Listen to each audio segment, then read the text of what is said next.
نے ایک شخص کا جب انتقال ہوا تو اس کی تدفین میں ایک سرکاری کرمچاری تھے جن کے کاغذات کا کافی کام ہوتا ہے، وکلا ہوتے ہیں، سرکاری دفتر کے جو لوگ ہوتے ہیں، تو ان کے پاس کچھ کاغذات ان کی جیب میں رکھے تھے. تو اس شخص کی تدفین میں وہ کاغذ اس قبر میں گر گئے. بعد میں جا کے ان کو یاد آیا تو انہوں نے پرمیشن لے کے اس قبر کو جیسے ہی ہٹانا چاہا، تھوڑی سی مٹی اور اگر نظر آ جائے تو اس کو نکال لے، تو جیسے ہی ہلکی سی مٹی ہٹائی اور دیکھا تو ایک خوشبو پھوٹی اور اتنی بہترین خوشبو نکلی تو وہ ایک دم شوق ہو گئے، یار یہ عجیب سی خوشبو کیسے آئی. وہ تو اپنے کاغذ واغذ سب بھول گئے اور دوبارہ اس کو بند کیا اور سیدھے اس کے گھر گئے جس گھر کا وہ بندہ تھا، اور جا کے اس کی بیوی سے پوچھا کہ کیا عمل تھا تیرے خاوند اور شوہر کا کہ جب میں نے قبر کھولی تو چھوٹا سا سراخ ہی ہوا تھا،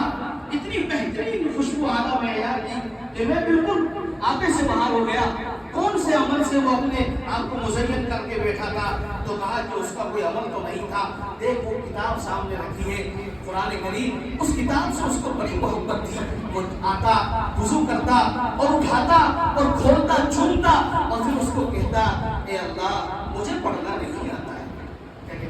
اے اللہ مجھے پڑھنا نہیں آتا ہے، لیکن یہ جو لکھ رہا ہے یہ تو نے سچ کہا ہے اور حق کہا ہے، یہ تو نے سچ کہا ہے اور حق کہا ہے، یہ تو نے سچ کہا ہے اور حق کہا ہے. بس اس کا یہی کام تھا، صبح و شام آتا کھولتا، بڑی محبت سے اس کو اس طریقے سے پڑھتا. یہی اس کا ایک عمل میں نے اس کی زندگی میں دیکھا ہے اور ایسے کوئی خاص عمل میں نے نہیں دیکھا. تو بتایا کہ اس خاص عمل کی وجہ سے، قرآن سے محبت کی وجہ سے لکھا ہے علماء اکرام نے، جو کتاب اللہ سے اپنا تعلق جوڑے گا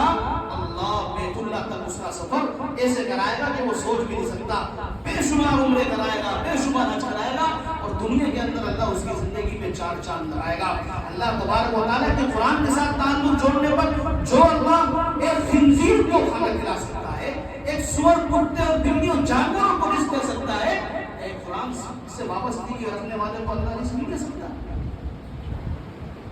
جبکہ اس کا کلام اس نے پڑھا ہے. تو یہ کلام